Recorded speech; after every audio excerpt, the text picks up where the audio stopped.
Welcome to the Newsa-Cast YouTube channel. These Red Smith Banquet throwbacks are exclusive interviews of sports legends, powerful media personalities, and influential coaches. You won't find these anywhere else. Subscribe below and enjoy. All right, Newsa-Cast listeners, we're going to go back to 2010. We just we're honoring Whitey Herzog, who just passed away last week. How was he? 92, Joe? Yeah, he was out there, Tash. Yeah, I think he was 92. Classic old school manager, St. Louis Cardinals. He was fantastic. And in 2010, he was at the banquet. So what you were about to hear is only a part of that speech by Whitey. The entire full interview is on our YouTube channel. Just search Newsa-Cast or check out the link in the show notes. Head over to YouTube to watch the entire speech of Whitey Herzog. Enjoy. As a major league player, his career covered 8 seasons. Originally signed with the New York Yankees, traded and played for the Washington Senators, Kansas City Athletics, Baltimore Orioles, and the Detroit Tigers. He played in 634 games, was a .254 hitter, 25 home runs, 60 doubles, 20 triples, and 13 stolen bases. These small baseball statistics would affect his managerial style.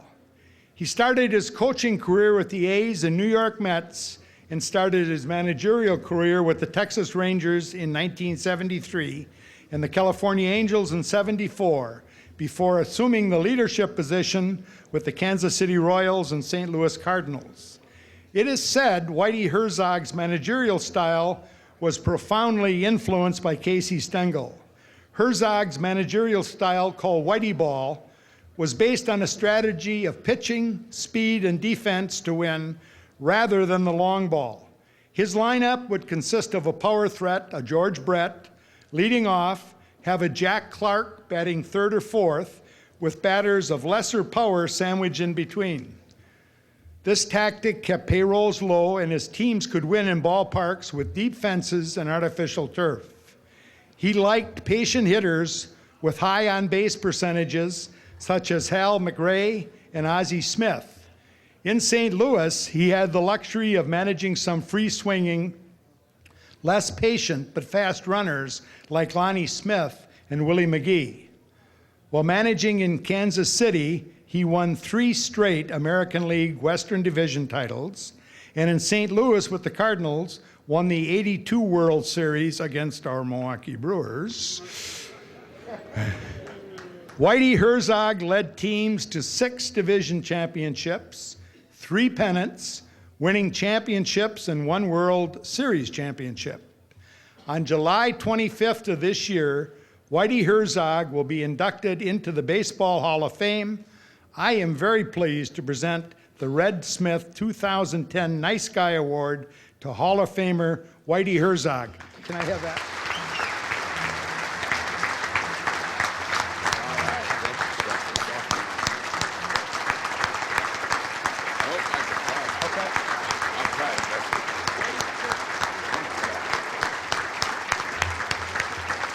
You're going to be able to make it.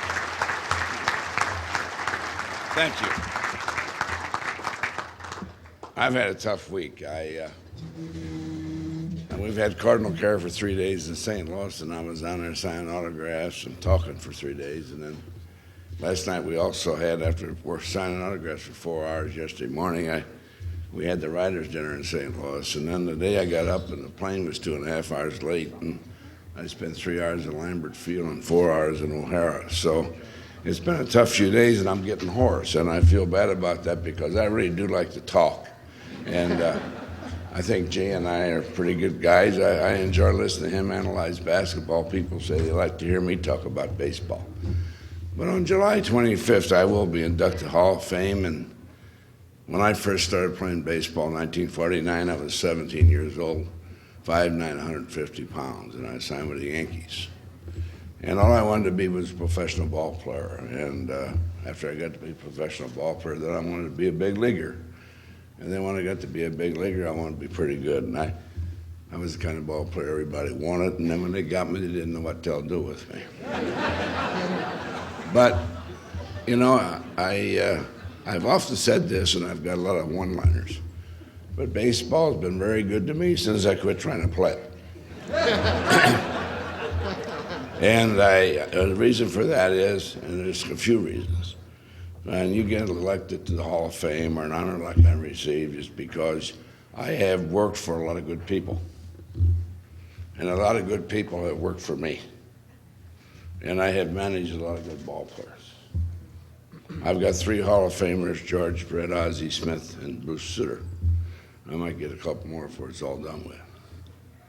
And I think the big thing when you are in charge of a professional sports team, and when managing a World Series, managing an All-Star game, in the playoffs, it's almost ironic that you sit there and say, don't try to get too smart. Remember how you got here now, because time and time again, I see guys get in the playoffs or into the World Series, and they try something that they hadn't tried all year. And I think the most important thing, if I could say something to a young manager or a guy getting an opportunity, don't try to get too smart. Remember how you got there. And the fact that Whitey Herzog did have a lot of good ball players and worked for a lot of good people. And, you know, the players I had in '85, they honored them last night in St. Louis. And to hear those guys, you know, I thought I was God last night. I mean, I don't know nice say where. I guess they can't say nothing bad when you're there with them. But, I mean, I couldn't believe it.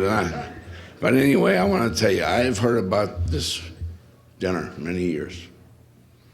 And I have always heard it's one of the finest sports banquets in the country, and I'm delighted to be here tonight. And everybody that interviewed me out here this evening, they all want to know about the Brewers and Whitey Ball. I don't know what the hell Whitey Ball is. You know, I just said, what's your motto tonight? And I'd say, run, boys, run. That's all, just run. But when you talk about Casey Stengel, I guess if I had to say one guy that did have an influence on my life, it would be him. Because when I came up to the Yankees finally after 3.5 years in the minors, I got to know Casey, and he took I don't know why he liked me, but I think I figured it out. He played for McGraw's Giants, and they had a third baseman by the name of Buck Herzog, and he thought I was his grandson. He spent more time with me than he spent with Mantle or Maris or Scarron or Kubik, or he just spent, I don't know, he taught me more fundamentals, little things that I never heard anybody talk about before. How to pick a ball off the wall, how to pick it up, where to hit the cutoff man, and run down plays, how to get a jump off third. I've had Gene Mock come up one day and he said, how come that your clubs get from third to home faster than anybody else's? I said, we work at it. But I didn't want to tell him that Stengel worked at it. He helped me work at it, because he used to walk me down that third baseline 30, 40 times every day, and I'd learn how to get that jump. My problem was I couldn't get to third base.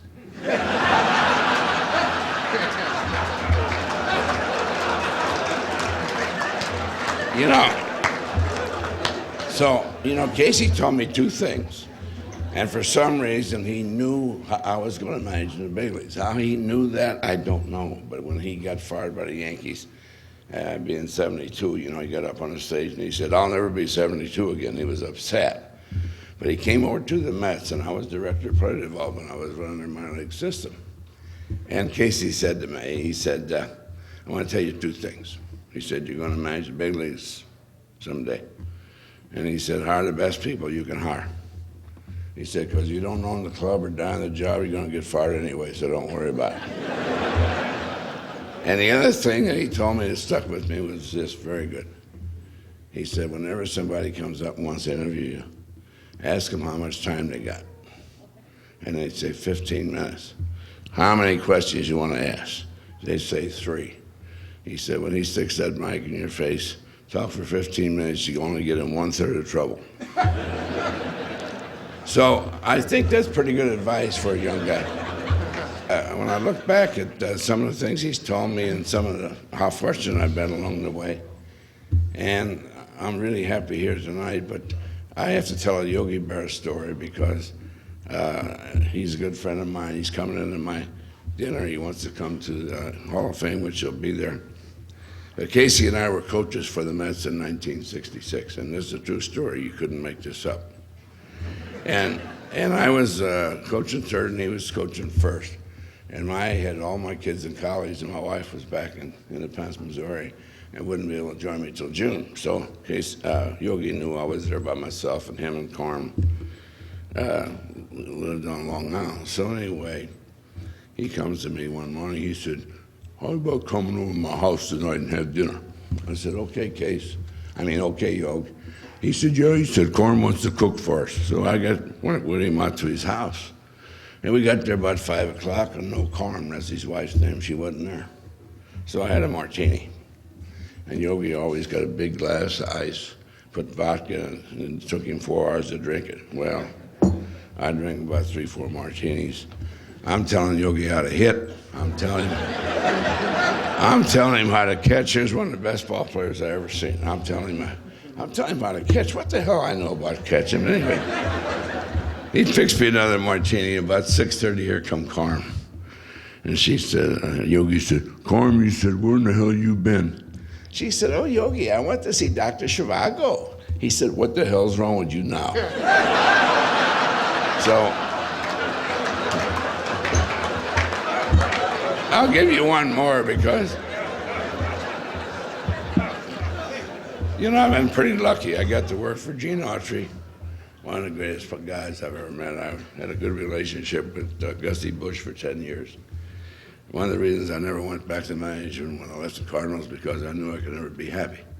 I couldn't find another owner, a guy like Gussie Busch. So I turned down a lot of jobs over the years, and my wife said to me, "How come you ever think they'd offer you that much money to manage a baseball team?" I said, "Well, you think I'd ever turn it down?" So I kind of made my own bed. I didn't know whether I was going to get in the Hall of Fame because I quit pretty young. I could have managed the next 10 years, probably had 800-900 more victories. I'd have been a shoo-in. But I don't know whether the Hall of Fame is a longevity contest and an endurance contest. I think it's what you do while you're there. And I wish they had a criteria in baseball for the Hall of Fame like they do in ladies golf, so many wins that damage you in the Hall of Fame. That's the way I think it should be. I don't think 500 home runs should be a Hall of Famer anymore. Everybody playing, they're still drawing their pension. I don't think there's going to be any 300 pitching winners anymore. I think Jim Cott from the Twins, Bert Blyleven you had over here, they got to look at their records because they got 274 and then 294. They better look at those people. I don't think there's going to be too many more than guys with 300 wins. So anyway, I'm just going to tell you I'm happy to be here. I wish my voice was better. I wish I could talk a little bit better. And I didn't know last night when I went to bed whether I was going to be able to talk at all tonight. So thank you for having me. I'm very appreciative of this award, and I'm going to turn it over to Jay, and he'll probably have to run the bathroom and shave first because it's been a long night. Thank you very much.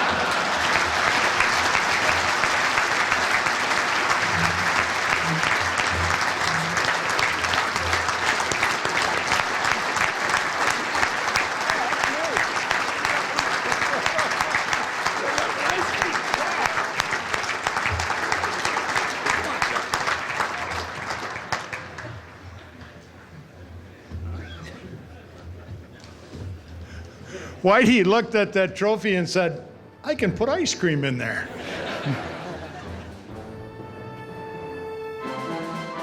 Please subscribe to this channel, give this video a thumbs up, and hit that notification bell so you get notified when we post another great episode or interview. Download the podcast on Apple Podcast, Spotify, or wherever you get your podcasts. Thank you for your support.